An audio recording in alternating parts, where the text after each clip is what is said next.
आइए चलते हैं महाभारत के अगले प्रश्नों पर, गीता के अगले प्रश्नों पर। महाभारत युद्ध में पांडव की तरफ से सेनापति कौन थे? अपन देखते हैं कि सेनापति पांडवों की तरफ से कौन थे।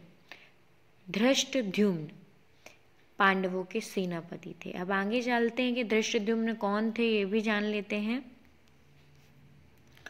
राजा द्रुपद के पुत्र धृष्टद्युम्न महाभारत के युद्ध में पांडवों की तरफ से सेनापति थे। अब आप कहेंगे द्रुपद कौन थे, तो ये भी जान लेते हैं। राजा द्रुपद कौन थे? तो द्रौपदी के पिताजी और पांडवों के ससुर। द्रौपदी को बताने की कोई ज़रूरत नहीं है क्योंकि सभी लोग जानते हैं। द्रुपद उनके पिता थे। महाभारत युद्ध में कौरवों के सेनापति कौन थे? पितामह भीष्म। इनके बारे में हम आपको पहले भी बता चुके हैं। अगला प्रश्न देखते हैं। महाभारत में अर्जुन को भगवान कृष्ण ने पार्थ क्यों कहा है? पार्थ शब्द कई बार सुना है, तो पार्थ क्यों कहा है? क्योंकि माता कुंती, जो अर्जुन की माता थी, उनका नाम कुंती था और उनका एक नाम प्रथा है, इसलिए उनके पुत्र को पार्थ कहा गया, यानी प्रथा का पुत्र पार्थ। महाभारत युद्ध में कौरवों के पक्ष का कौन सा योद्धा पांडवों की ओर से लड़ा? जी हाँ, कोई एक कौरव भी थे, वो थे युयुत्सु, जो कि कौरवों की तरफ से नहीं पांडवों की तरफ से लड़े थे। अब आपके मन में सवाल आएगा युयुत्सु कौन थे? तो जानिए आप लोग, युयुत्सु धृतराष्ट्र के ही बेटे थे। जी हाँ, 100 बेटे वो अलग थे, युयुत्सु अलग थे, ये दासी पुत्र थे। महाभारत युद्ध में गुरु द्रोण को किसने मारा? धृष्टद्युम्न ने महाभारत में गुरु द्रोण को मारा था, जो कि अभी हमने आपको बताया, ये द्रौपदी के भाई थे और द्रुपद के पुत्र थे। दुशासन का वध किसने किया? भीम ने दुशासन का वध किया। दुशासन को तो आप लोग जानते ही हैं, हमने बताया था, कौरव हैं दुशासन। दुर्योधन का वध किसने किया? दुर्योधन भी आप जानते हैं। जी हाँ, भीम ने ही दुर्योधन और दुशासन दोनों का वध किया था। महाभारत का सबसे बड़ा योद्धा किसे माना जाता है? ये सबसे बड़ा प्रश्न है। महाभारत का सबसे बड़ा योद्धा अभिमन्यु को माना जाता है, क्योंकि मात्र 16 वर्ष की उम्र में अभिमन्यु ने कई योद्धाओं को मृत्यु के घाट उतार दिया था और अभिमन्यु से बड़ा कोई योद्धा नहीं था। अब ये जानते हैं, सभी लोग जानते हैं अभिमन्यु कौन थे, पर अभिमन्यु कौन थे? तो अर्जुन और सुभद्रा के पुत्र थे अभिमन्यु। अभिमन्यु को किसने मारा था? कई लोगों ने मिलकर अभिमन्यु को मारा था।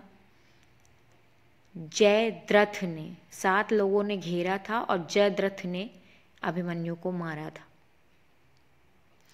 अब जानते हैं कि जयद्रथ कौन थे। अभिमन्यु को किसने मारा था? जयद्रथ ने मारा था। तो जयद्रथ सिंधु प्रदेश के राजा थे और कौरवों के बहनोई थे। अब आपके दिमाग में आएगा कौरवों के बहनोई। जी हाँ, कौरवों की एक बहन भी थी। अगला प्रश्न यही है कि कौरवों की बहन का क्या नाम था? 100 कौरवों की एक बहन थी केवल, उनका नाम दुशाला था, जिनके पतिदेव थे जयद्रथ। जयद्रथ का वध किसने किया? अभिमन्यु का वध जयद्रथ ने किया। और जयद्रथ का वध किसने किया? जी हाँ, अभिमन्यु के पिता यानी अर्जुन ने अपने अभिमन्यु को मारने वाले का वध किया। अब शकुनी का वध किसने किया? महाभारत में शकुनी का वध 5 पांडवों में से एक सहदेव ने किया। शकुनी का वध युद्ध के किस दिन हुआ? हमने आपको बताया था कि युद्ध 18 दिन चला था, यानी अंतिम दिन यानी 18वें दिन शकुनी का वध सहदेव के हाथों हुआ। शकुनी कौन था? ये तो सभी लोग जानते हैं, शकुनी मामा को कौन नहीं जानता, फिर भी बताते हैं। गांधार के नरेश थे शकुनी, गांधारी के भाई थे शकुनी, कौरवों के मामा थे शकुनी। कर्ण का वध किसने किया? कर्ण को भी सभी लोग जानते हैं। अर्जुन ने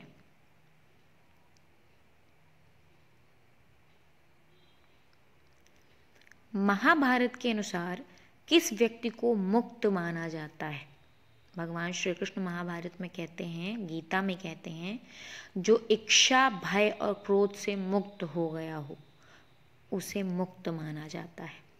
महाभारत में चंचल मन को वश में लाने के लिए भगवान ने कौन से 2 उपाय बताए हैं? उन्होंने कहा है, अभ्यास करिए एवं वैराग्य धारण करिए। अभ्यास से चंचल मन को वश में लाया जा सकता है। महाभारत के अनुसार किसकी दुर्गति नहीं होती? जो लोग कल्याण का कार्य करते हैं उनकी दुर्गति नहीं होती। दुर्गति तो सभी लोग जानते हैं कि क्या अर्थ होता है दुर्गति का। गीता में ओम को क्या कहा गया है?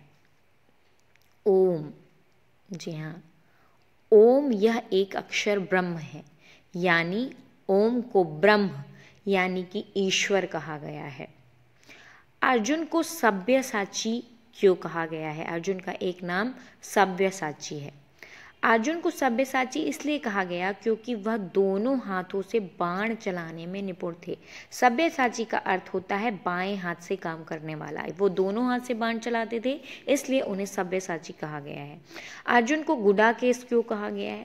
गुडाकेश का मतलब होता है नींद को जीतने वाला। अर्जुन निद्राजयी थे, इसलिए उनको गुडाकेश कहा जाता था। ये कभी भी सो सकते थे, कई दिनों तक बिना सोए भी रह लेते थे।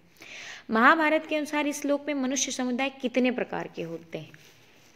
गीता में भगवान कहते हैं कि मनुष्य 2 प्रकार के होते हैं, कुछ दैवीय प्रकृति के होते हैं और कुछ आसुरी प्रकृति वाले होते हैं। अब ये दैवीय प्रकृति के लोग कैसे होते हैं, उनमें क्या क्या गुण होते हैं, ये गीता में कहा गया है भगवान कृष्ण के द्वारा। अभय, जिसको कोई डर ही ना हो, अहिंसा, जो किसी प्राणी को कष्ट न दे, सत्य, सही बोले, क्रोध ना करे और त्याग कर दे। अब अगला देखते हैं क्वेश्चन, आसुरी प्रकृति वाले लोगों में कौन से लक्षण होते हैं? दंभ, दर्प, अभिमान, क्रोध, कठोरता और अज्ञान, है ना। तो दंभ का जब अपन देखते हैं, अभिमान, घमंडी, झूठ बोलने वाला, जी हाँ, इन लोगों में आसुरी प्रकृति होती है।